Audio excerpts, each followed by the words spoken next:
Selamat pagi. Bagaimana kabarnya anak-anak?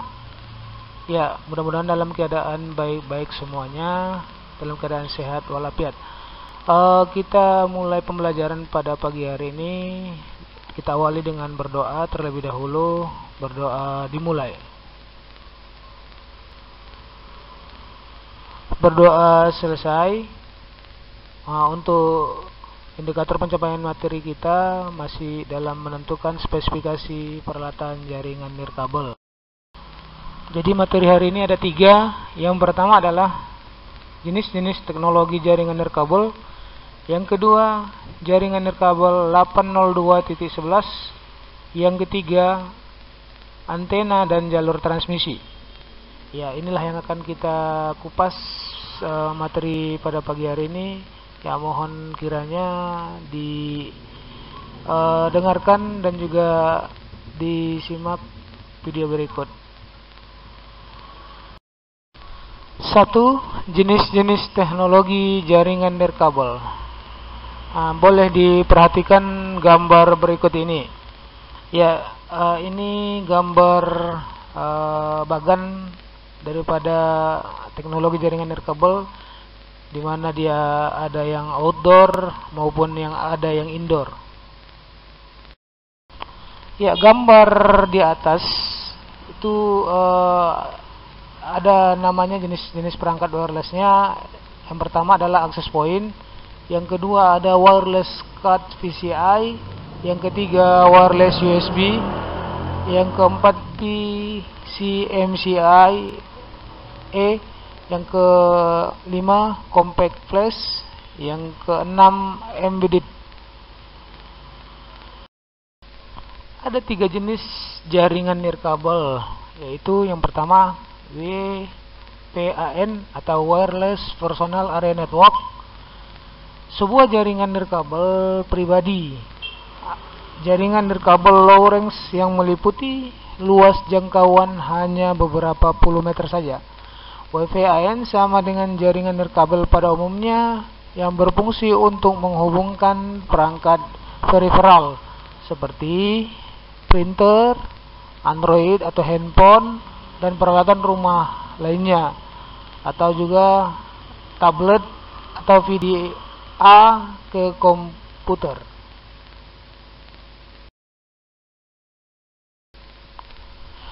Teknologi utama WPAN adalah Bluetooth, diluncurkan oleh Ericsson pada tahun 1994, yang menawarkan throughput maksimal 1 Mbps selama rentang maksimum sekitar 30 meter.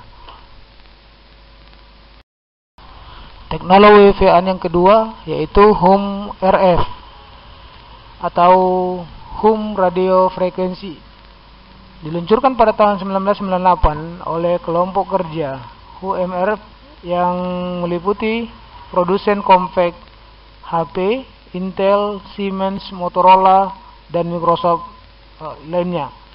Memiliki throughput maksimum 10 Mbps dengan jarak sekitar 50-100 meter tanpa amplifier. Teknologi WPAN yang ketiga yaitu Zigbee teknologi, juga dikenal sebagai IEEE 802.15.4, dapat digunakan untuk menghubungkan perangkat secara nirkabel dengan biaya yang sangat rendah dan dengan konsumsi energi sedikit, yang membuatnya sangat cocok untuk yang langsung terintegrasi ke dalam peralatan elektronik kecil seperti peralatan rumah tangga, stereo, dan mainan.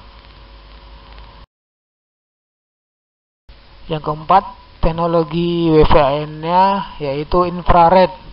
Koneksi infrared dapat digunakan untuk membuat koneksi nirkabel di beberapa meter dengan kecepatan dari bisa mencapai beberapa megabyte per detik. Teknologi ini banyak digunakan dalam elektronik rumah seperti remote TV, kipas angin, air condition, sound system, dan bahkan sekarang sudah ada remote lampu emergensi. Jenis jaringan nirkabel yang kedua ya, yaitu WLAN. WLAN ini Wireless Local Area Network adalah jaringan komputer yang menggunakan gelombang radio sebagai media transmisi data. Informasi data yang ditransfer dari satu komputer ke komputer lain menggunakan media udara atau tanpa kabel. WLAN sering disebut sebagai jaringan nirkabel atau jaringan wireless. Ya, jenis yang ketiga, Wireless Wide Area Network atau WWAN. WWAN adalah sebuah jaringan yang memiliki jarak yang sangat luas karena radiusnya mencakup sebuah negara dan benua. WAN menggunakan sarana fasilitas transmisi seperti telepon kabel bawah laut ataupun satelit. Kecepatan transmisinya beragam dari 2 Mbps, 34 Mbps, 45 Mbps, 155 Mbps sampai 625 Mbps atau kadang-kadang lebih. Faktor khusus yang mempengaruhi desain dan performansnya terletak pada siklus komunikasi seperti jaringan telepon, satelit, atau komunikasi pembawa lainnya. Yang nomor 2 materi kita yaitu jaringan nirkabel 802.11. Apa itu jaringan nirkabel 802.11? 802.11 ini sebenarnya jaringan nirkabel standar yang dipakai dalam IEEE. Wireless 802.11 terdiri dari ada 802.11 2,4 GHz sampai dengan 2 Mbps. 802.11a 5 GHz 54 Mbps. 802.11a 2X 5 GHz 108 Mbps. 802.11b 2,4 GHz 11 Mbps. 802.11g 2,4 GHz 22 Mbps. 802.11n 2,4 GHz 120 Mbps. Nah, ini jenis ataupun tipe daripada 802.11. Bagaimana memilih perangkat 802.11? Kebanyakan perangkat WLAN 802.11 mempunyai spesifikasi yang sama karena perusahaan pembuatnya sama. Yang kedua, perbedaan yang menyolok berada di software pengendalinya. Beberapa perusahaan Taiwan pemasok 802.11 diantaranya adalah Cybertan, Gemtek, Global Sun, USI, Zikong, Ambin, dan SK dengan menggunakan berbagai chipset seperti Broadcom, Intersil, Atheros, Belkin, dan Egre. Jenis sambungan wireless. WLAN outdoor dipakai untuk menghubungkan perangkat yang ada di luar ruangan mengikuti standar 802.16. WLAN indoor dipakai untuk menghubungkan perangkat yang ada di dalam ruangan mengikuti standar 802.11. Standar wireless 802.16 itu harga perangkatnya sangat mahal, bekerja di atas frekuensi 5 GHz, biasanya dipakai oleh operator telekomunikasi. Kalau pengguna 802.11 di outdoor, radio 802.11b hanya punya 11 kanal. Pemasangannya harus mengikuti kaidah line of sight, membutuhkan tower jika dua titik berada di level yang berbeda. Pemanfaatan daya yang kecil harus betul-betul diperhitungkan, harus mengatasi interferensi yang terjadi. Memasang 802.11 di outdoor menggunakan PCMCIA di dalam komputer. Menggunakan access point dengan antena luar outdoor unit atau proxim tsunami yang bekerja di 5 GHz dengan jarak sampai 10 km. Sebagai gambaran saja bahwa outdoor unit dengan menggunakan antena luar jaraknya bisa sampai 40 km dengan menggunakan Wave Rider atau harganya itu 1.500 USD. Untuk outdoor unit dengan jumlah pelanggan banyak dipakai Kironet dengan kemampuan menangani sampai 1.200 pelanggan dalam satu rack 19. USD-nya 10.000. Ya, materi kita yang terakhir yaitu yang ketiga, antena dan jalur transmisi. Pengaturan antena. Antena adalah alat untuk mengirim dan menerima gelombang elektromagnetik bergantung kepada pemakaian dan pengguna frekuensinya. Antena bisa dirujut berbagai bentuk, mulai dari seutas kabel dan sebagainya. Antena adalah alat pasif tanpa daya ataupun power yang tidak bisa meningkatkan kekuatan sinyal radio.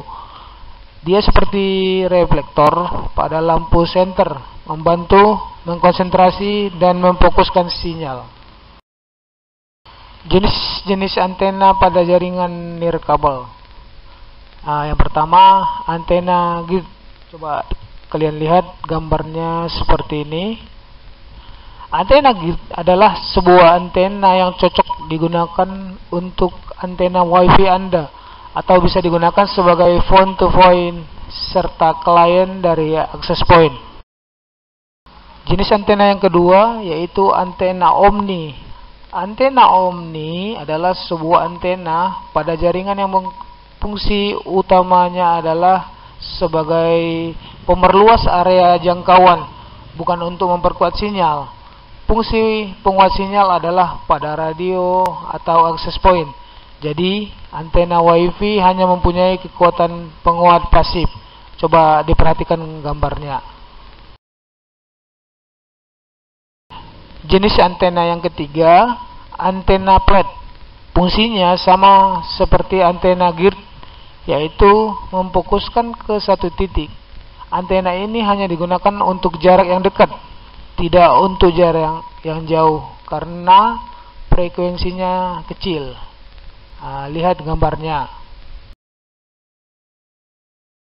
Jenis antena yang terakhir, antena parabolik. Antena parabolik memiliki fungsi dan frekuensi yang sama dengan antena grid, tetapi antena ini memiliki jangkauan yang lebih jauh dan lebih fokus dibandingkan antena grid. Ini gambarnya, perhatikan. Oke, baik, terakhir jalur transmisi jaringan nirkabel. Jalur transmisi jaringan nirkabel adalah jenis sistem telekomunikasi yang menggunakan gelombang radio untuk membawa sinyal dan pesan melewati jarak tertentu. Media yang digunakan dalam transmisi wireless adalah antena yang dipasang di perkantoran atau bahkan telah dipasang pada alat-alat seperti laptop atau PDA. PDA itu singkatan dari Personal Digital Assistant.